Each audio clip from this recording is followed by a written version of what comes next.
오늘 우리에게 주시는 하나님의 말씀은 사도행전 15장 1절부터 5절까지입니다. 어떤 사람들이 유대로부터 내려와서 형제들을 가르치되 너희가 모세의 법대로 할례를 받지 아니하면 능히 구원을 받지 못하리라 하니 바울 및 바나바와 그들 사이에 적지 아니한 다툼과 변론이 일어난지라. 형제들이 이 문제에 대하여 바울과 바나바와 및 그 중에 몇 사람을 예루살렘에 있는 사도와 장로들에게 보내기로 작정하니라. 그들이 교회의 전송을 받고 베니게와 사마리아로 다니며 이방인들이 주께 돌아온 일을 말하여 형제들을 다 크게 기쁘게 하더라. 예루살렘에 이르러 교회와 사도와 장로들에게 영접을 받고 하나님이 자기들과 함께 계셔 행하신 모든 일을 말하매 바리새파 중에 어떤 믿는 사람들이 일어나 말하되 이방인에게 할례를 행하고 모세의 율법을 지키라 명하는 것이 마땅하다 하니라. 아멘. 바울과 바나바와 함께 온 교우들이 하나님의 은혜를 나누던 안티옥 교회에 일대 평지 풍파가 일어났습니다. 어느 날 예루살렘에서 내려온 유대인들이 이방인인 안티옥 교회 교인들에게 이방인들도 모세의 관습을 쫓아서 유대인들처럼 할례를 받지 아니하면 절대로 구원을 얻을 수 없다는 가르침을 퍼뜨리기 시작했기 때문입니다.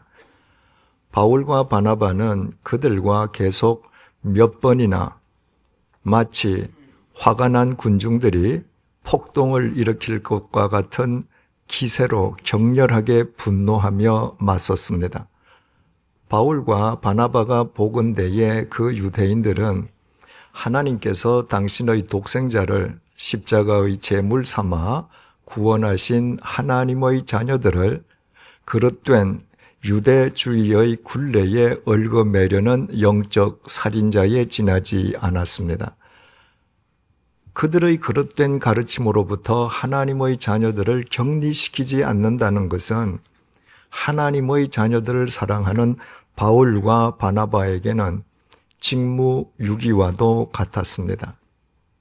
뒤늦게 사태의 심각성을 확인한 안티옥 교회 교인들은 바울과 바나바를 포함한 안티옥 교회 지도자들을 예루살렘 모 교회에 보내어서 그곳에 있는 사도들과 예루살렘 모 교회 지도자들의 판결을 받아오도록 했습니다.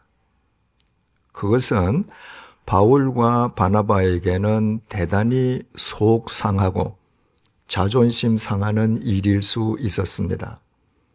안티옥 교회는 바울과 바나바가 전도 여행 중에 잠시 들렀던 전도지가 아니었습니다. 사도행전 11장 20절에 의하면 안티옥 교회는 구레네와 구브로에서 안티옥에 이른 익명의 몇 그리스도인들이 그곳에 있는 이방인들에게 복음을 전함으로 태동된 최초의 이방인 교회였습니다. 안티옥에 이방인 교회가 세워졌다는 사실을 접한 예루살렘 모 교회가 안티옥 교회를 위해 파송한 사람이 바나바였습니다. 이를테면 바나바는 안티옥 교회의 공식적인 최초의 담임 목사였습니다.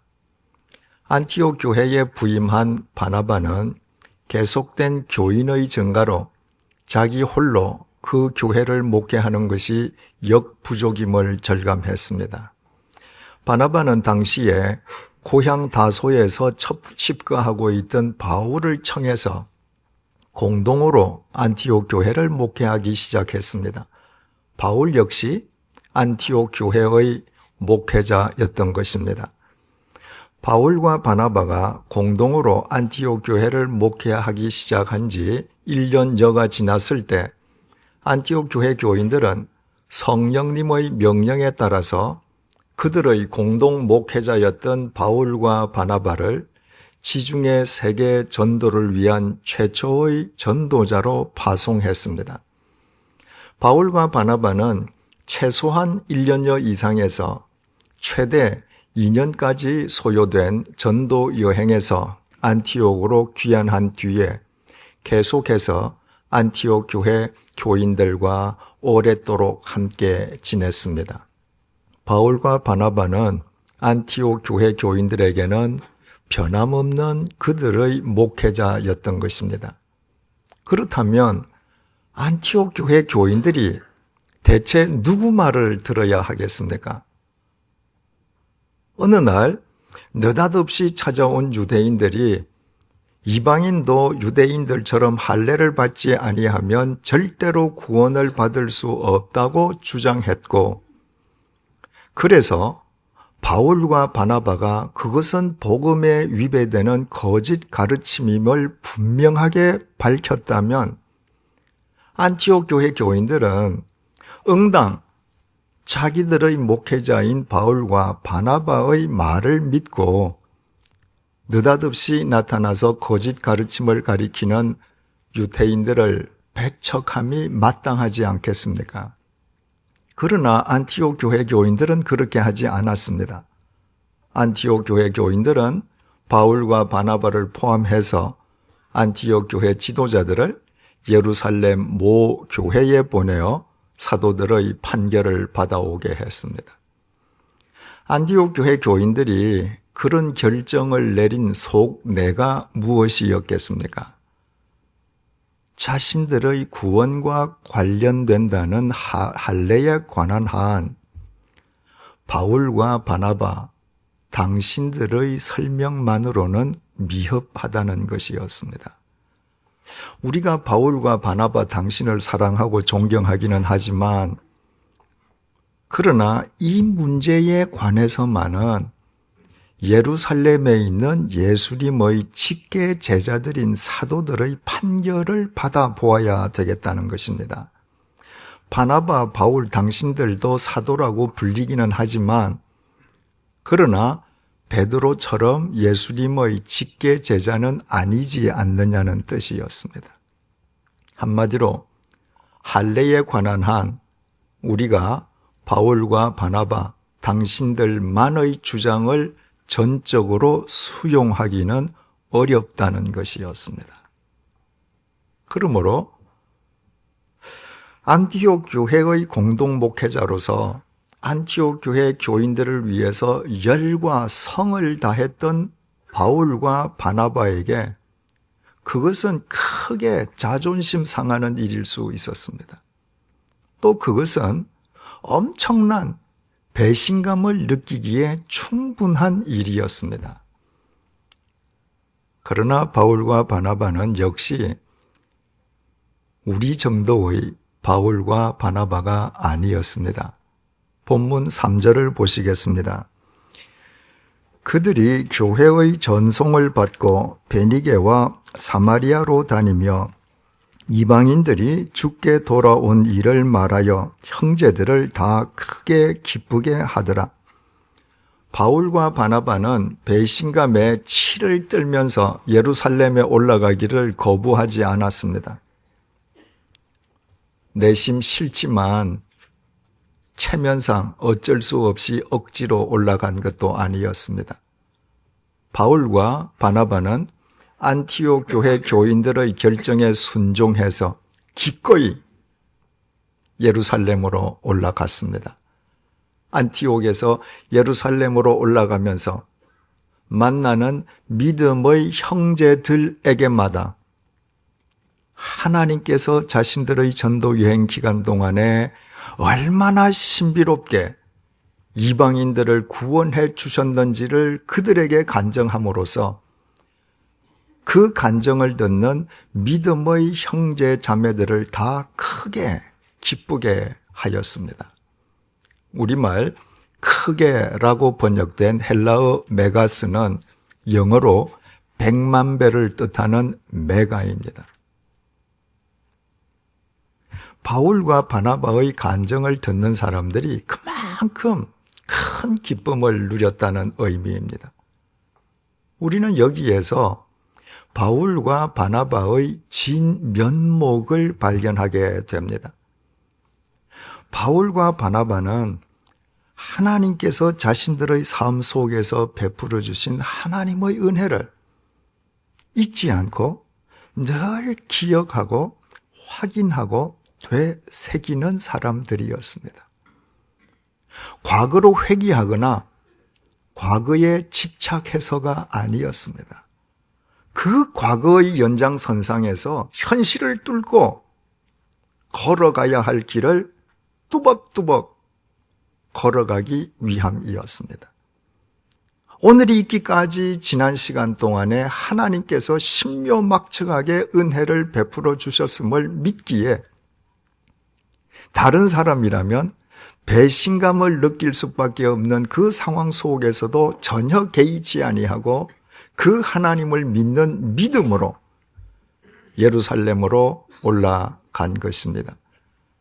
지금까지 하나님께서 은혜를 베풀어 주셨기에 예수님의 직계 제자들에게 할례 문제와 관련하여 판결을 받는다는 사실에 대하여 자존심 상해하기는커녕 오히려 자신들이 예수님의 직계 제자들을 만남으로써 하나님께서 교회가 복음과 위배되는 그릇된 가르침을 과감하게 배격하고 복음 위에 견고하게 세워질 수 있도록 역사해 주실 것을 믿는 믿음으로 올라간 것이었습니다. 그 믿음을 지니고 만나는 믿음의 형제 자매들에게마다 하나님의 은혜를 간증하였으므로 사도 바울의 삶 속에서 역사하신 그 하나님이 바로 자신들의 하나님이심을 확인한 믿음의 형제 자매들이 어떻게 다 크게 기뻐하지 않을 수 있었겠습니까?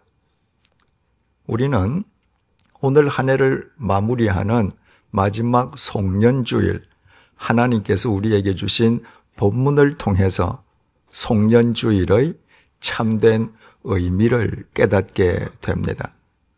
송년주일은 비록 괴롭고 고통스러웠을 망정 지난 1년 동안 하나님께서 우리 각자의 삶 속에 베풀어 주신 하나님의 은혜를 서로 확인하고 함께 나누는 날입니다.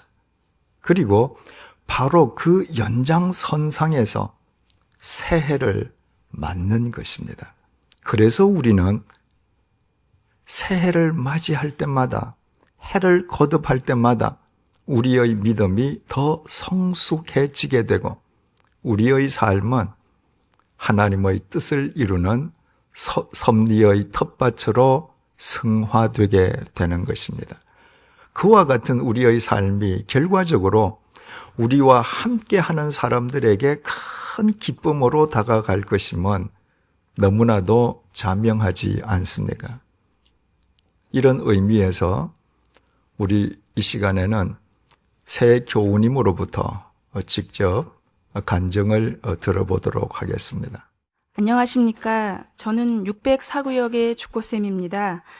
저는 1년 전만 해도 이력서나 신상 명세서 종교란에 아무런 고민 없이 무결하고 간단하게 적었습니다. 어린 시절 잠깐 교회에 나간 적은 있지만 목사님의 이중적인 모습에 상처받고 또 살면서 만난 교인들의 위선적인 타도에 실망해 기독교를 폄훼하는 무리 중에 한 사람이었습니다. 그러다가 지난해 어떤 분을 만나면서 제 인생이 송두리째 달라졌습니다. 얼마든지 자신의 지위와 권한을 이용해 접대받을 수 있지만 점심 한 그릇값도 꼭 자신의 호주머니를 털어내시고 흔한 명절 선물조차 받지 않는 분이셨습니다.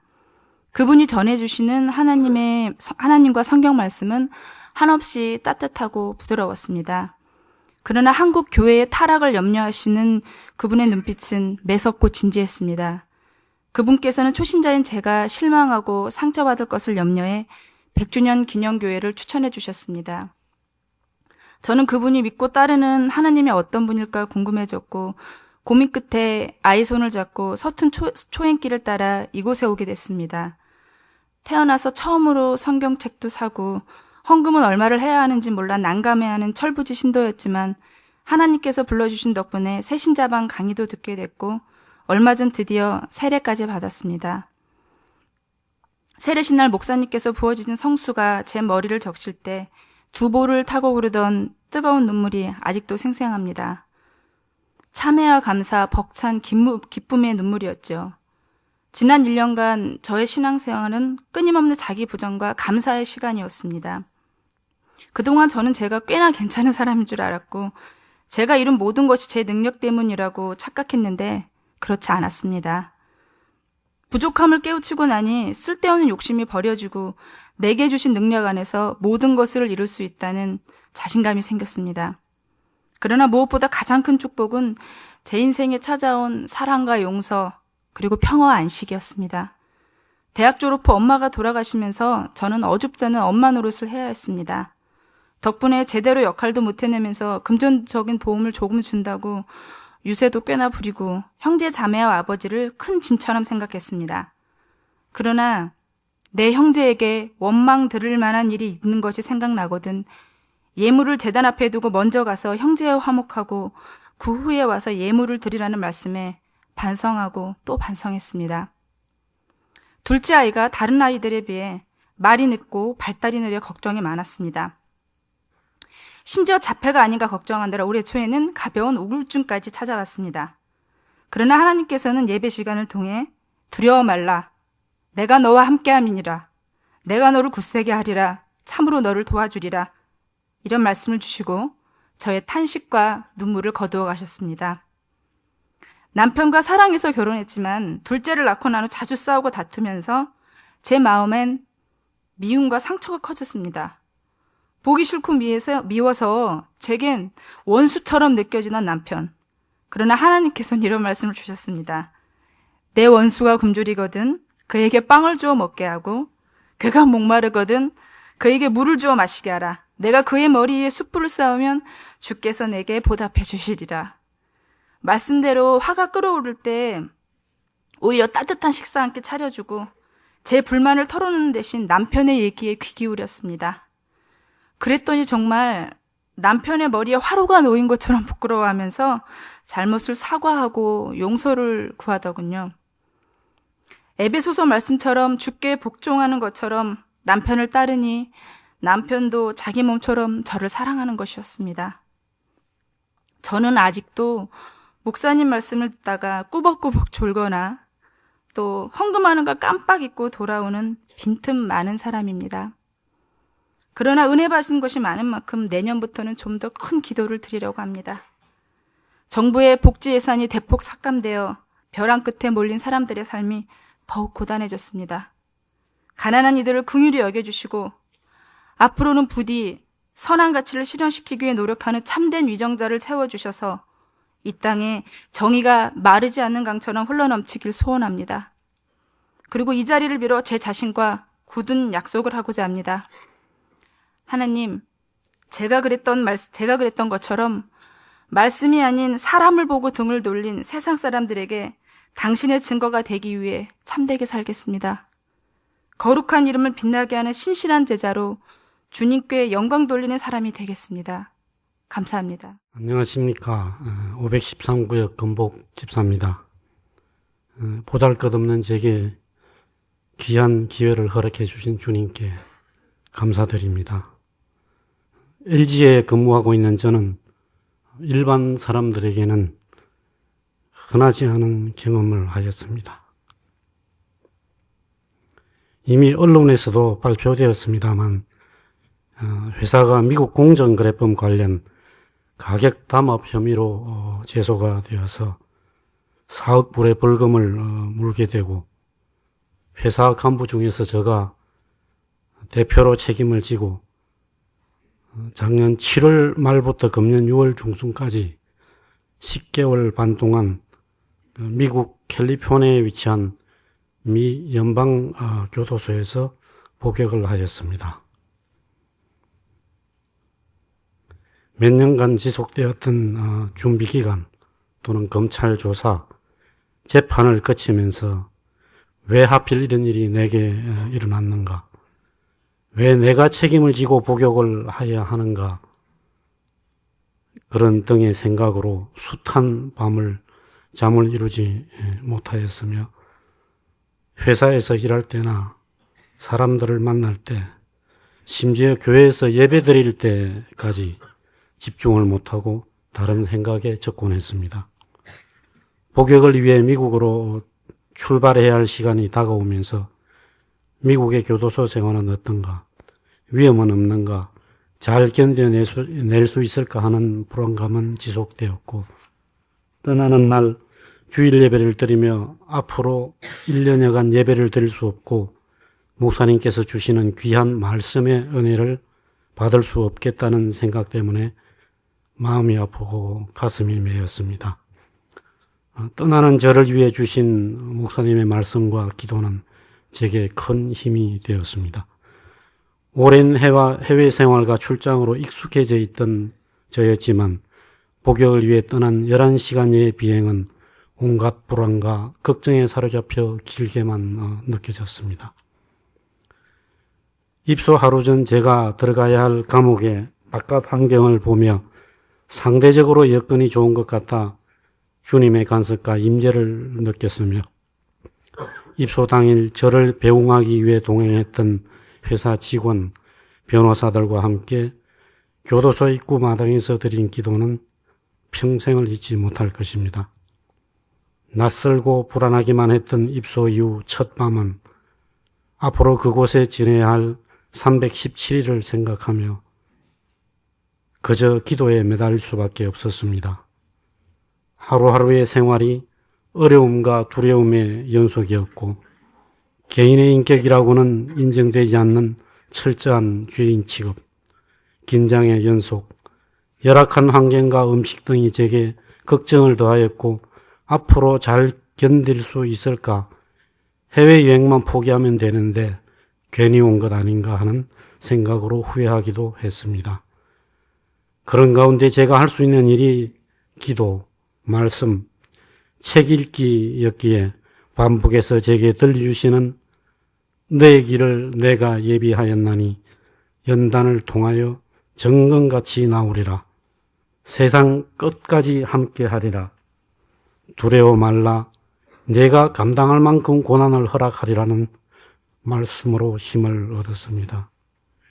어느 날 함께 복역하던 흑인 형제와 말씀을 나누는 가운데 사람들이 사탄에 의해 감옥에 들어가지만 하나님의 역사로 고난을 이기고 나온다는 말씀이 딱 저의 얘기인 것 같아서 눈물을 쏟으며 감동하였고, 분명 하나님께서 나와 함께 하시며 나의 고난을 보시며 내게 예비하신 길이 있으실 것이라는 확신이 섰습니다.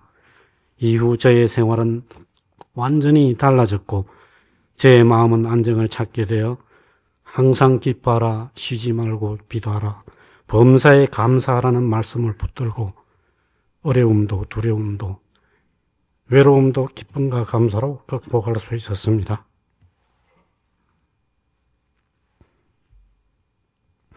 유난히도 강하게 불었던 바람을 헤치고 걸으며 소리쳐 불렀던 예수님, 목청껏 불렀던 찬송가 가운데 언제나 다가와 품어주셨던 따뜻한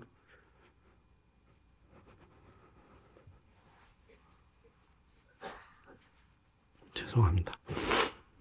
주님의 품이, 예수님의 임재하심이 제게 마음의 평안을 주시고 하루하루의 생활을 잘 적응할 수 있는 원동력이 되었습니다.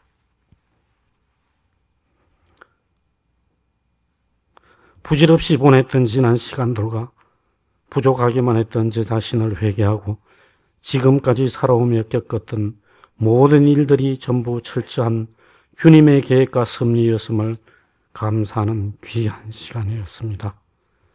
모든 것이 지나고 나면 주님의 은총이요 양약이며 고난이 하나님의 은총이요 선물이라고 하시며 제게 서신으로 책으로 힘을 주셨던 이재철 목사님의 말씀이 저와 함께 하였습니다.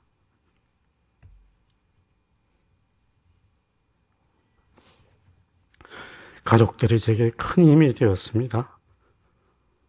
저의 부모님, 형제들 또는 처가족 식구들, 교회 목사님, 모든 생각나는 분들을 두고 기도하며 그간 부족했던 저의 기도를 절실히 느끼고 하나하나 응답되는 기도를 경험하며 한치 오차도 없으시며 신실하신 하나님을 느낄 수 있었습니다. 저의 가족들을 위해 기도와 위로로 힘을 주신 목사님들, 구역 식구들, 제 일을 아시고 기도해 주셨던 모든 분들께 감사드립니다. 언제나 저와 함께 하신 하나님, 20년 전 제가 임파선암으로 죽음에 맞서 싸울 때나 미국의 교도소 속에서도 늘 함께 하셨던 하나님께서 저와 함께, 여러분들과 함께 지금도 앞으로도 함께 인도해 주실 줄 믿습니다. 그곳에 들었던 저의 기도를 들어주셔 이제 중국 땅으로 인도해 주실기에 하나님 나라의 확장과 주님을 증거하며 그분의 사랑을 나타내는 삶을 살기 위해 최선을 다하겠습니다. 감사합니다. 저는 904 구역의 성지현입니다. 오늘을 온전히 사는 비결은 하나님의 타이밍을 신뢰하는 것이다. 우리 눈에는 하나님의 역사가 보이지 않을 수 있다. 하지만 지금 이 순간에도 하나님은 보이지 않는 곳에서 모든 조각을 하나로 맞추고 계시며 우리 인생을 향하신 계획을 차근차근 실행에 옮기고 계신다. 하나님은 전체의 그림을 보고 계신다. 새벽 5시 대학병원 응급실에서 신원 확인을 위해 건네받은 그의 지갑 안에 들어있던 글입니다.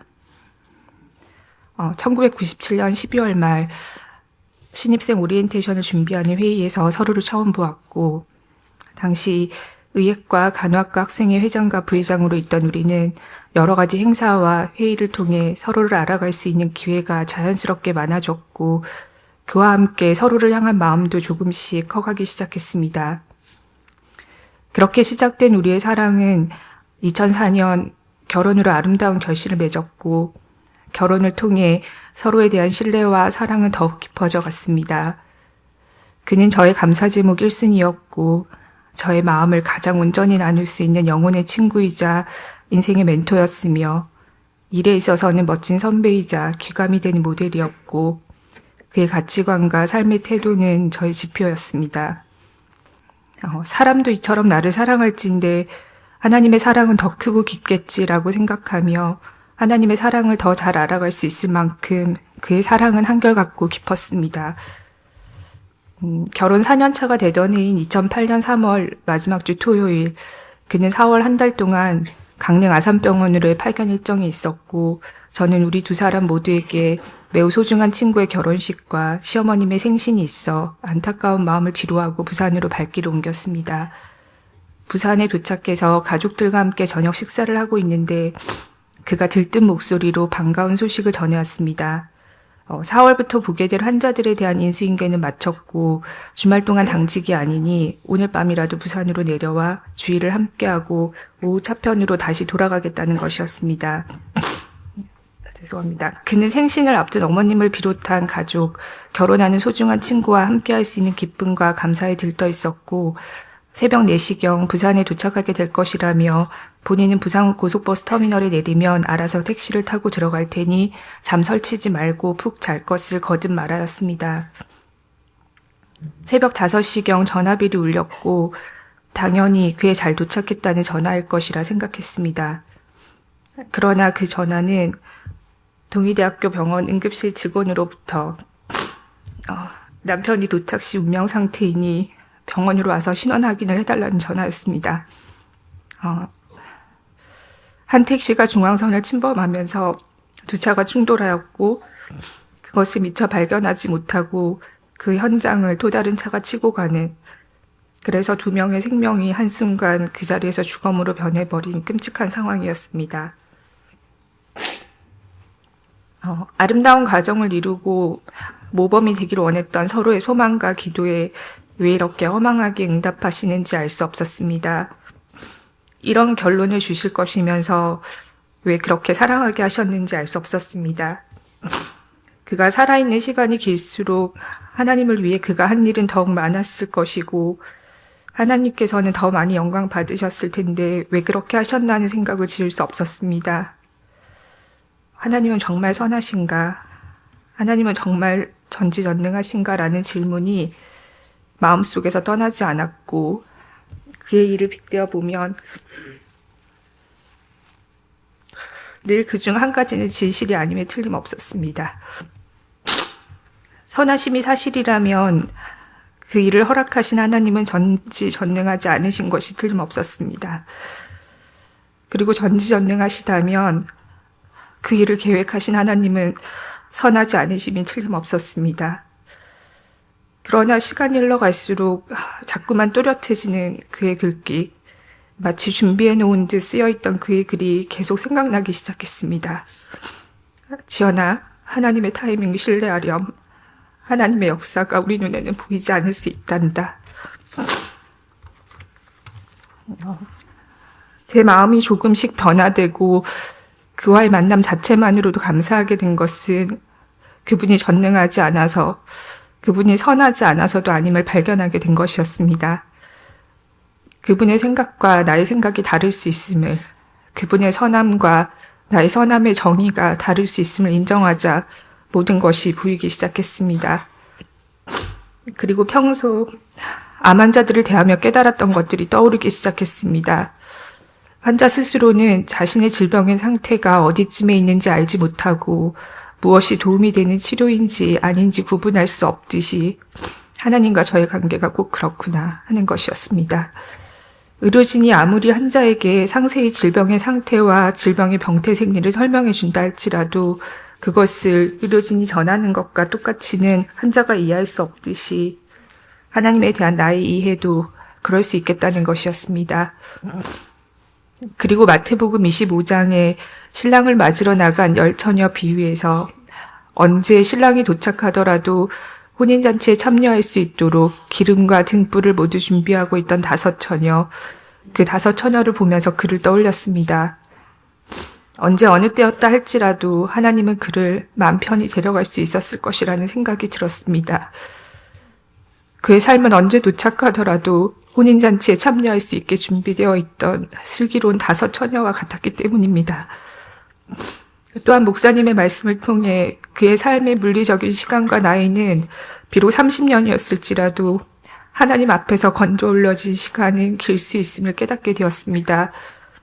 그리고 그의 삶의 열매가 반드시 본인의 때에 봐야 하는 것이 아님을, 그리고 그것이 전부가 아님을 깨닫게 되었습니다. 그가 살아온 삶의 의미와 가치는 비록 그가 이 세상에 없다 할지라도 오랜 세월 하나님 안에서 열매 맺어 갈 것을 믿습니다. 그리고 그가 저에게, 가족들에게, 친구들에게 남긴 유산은 바로 그러했던 그의 삶, 바로 그것이었음을 깨닫습니다. 그리고 그를 아끼고 사랑한 동기들이 그의 의미를 기리기 위해 시작한 장학금을 전달하는 일이 2009년부터 미랄 장학금이란 이름으로 학교 후배들에게 전해지고 있음을 바라보며 여전히 그의 삶이 허망하지 않음을 또 발견합니다. 이러한 모든 과정을 통해 우리의 삶이 다만 이 세상에서의 삶뿐이 아님을 깨닫게 하시고 영원을 바라보는 삶으로 이끄신 하나님께 감사드립니다. 그리고 지금도 저의 삶 조각조각을 아름답게 맞춰가고 계시는 그분을 신뢰하기에 주어진 상황 속에서 현실의 중요성을 아는 사람으로 최선을 다하며 살아가기로 결정합니다. 감사합니다. 올해 우리 교회의 표어는 즐거워하는 사람들로 함께 즐거워하고 우는 사람들로 함께 울라는 로마서 12장 15절 말씀에 근거한 함께였습니다.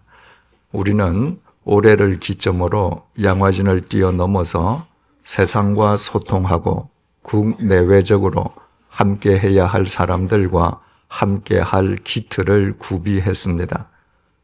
그러나 우리가 세상 사람들과 함께할 근거는 두말할 필요도 없이 우리와 함께하고 계시는 하나님이십니다. 만약 하나님께서 우리와 함께해 주시지 않는다면 우리는 세상 사람들은 고사하고 우리 혈족과도 함께 할 수 없는 미약한 존재에 지나지 않습니다. 우리가 방금 세 분의 간증을 통해서 확인했듯이 하나님께서는 스스로 무교임을 주장하고 기독교를 폄훼하던 분과도 함께 해 주셨습니다. 하나님께서는 회사를 위하여 이국당 교도소에서 외롭게 복역하던 분과도 함께 해 주셨습니다. 하나님께서는 사랑하는 사람을 잃고 고통 속에 있던 분과도 함께 해 주셨습니다. 그 하나님께서 지난 1년 동안 우리의 삶 속에서 우리와도 함께 해 주셨습니다. 이제 우리 모두 올 한 해를 마무리하는 송년주일을 맞이해서 사랑하는 가족들끼리, 믿음의 형제 자매들끼리 하나님께서 지난 1년 동안 우리 각자에게 베풀어 주신 하나님의 은혜를 서로 확인하고 함께 나누십시다. 그 연장선상에서 2011년도를 맞이하십시다. 우리 자신이 큰 기쁨을 얻는 것은 말할 것도 없고 우리와 더불어 함께 사는 사람들이 우리로 인해 다 크게 기뻐할 것입니다. 참된 생명도, 참된 사랑도, 참된 기쁨도 오직 하나님으로부터만 비롯됩니다. 기도하시겠습니다. 어느덧 1년이 다 지나고 마지막 송년주일을 맞았습니다. 지난 1년 동안에도 우리 인생의 길목에는 숱한 비바람이 있었습니다. 때로는 광풍과 눈보라가 몰아치기도 했습니다. 그럼에도 이 마지막 주일 여전히 살아있는 그리스도인으로 하나님의 존전에 있게 하신 하나님의 은혜에 감사드립니다. 우리가 하나님을 부정하면서 진리의 길을 외면하고 그릇된 길을 치달을 때에도 하나님께서는 우리와 함께 해 주셨습니다. 우리가 욕망과 이기심과 증오의 감옥에 갇혀 영어의 몸이 되었을 때에도 하나님께서는 우리와 함께 해 주셨습니다. 우리가 사랑하는 사람을 잃고 슬퍼하며 괴로워할 때에도 하나님께서는 우리와 함께 해 주셨습니다. 우리와 함께 하고 계시는 하나님께서는 우리가 이해할 수조차 없는 수많은 사건들을 한치의 오차도 없이 치밀하게 연출하시면서 우리를 어제보다 좀 더 성숙한 그리스도인으로 빚어주셨습니다. 이제 올해의 마지막 송년주일을 맞아 우리 모두 사랑하는 가족끼리, 믿음의 형제 자매들끼리 하나님께서 우리 각자의 삶 속에 베풀어 주신 그 신묘막측한 은혜를 서로 확인하고 함께 나누면서 올해의 매듭을 짓게 해 주십시오. 그 매듭이 감사와 기쁨의 매듭이 되게 해 주십시오. 그 매듭 위에서 새해를 맞게 해 주십시오. 그리하여 새해는 우리 자신만 예수 그리스도 안에서 기뻐하는 것이 아니라 우리와 더불어 사는 사람들이 우리로 인해 다 크게 기뻐하는 기쁨의 새해가 되게 해 주십시오. 예수님의 이름으로 기도드립니다. 아멘.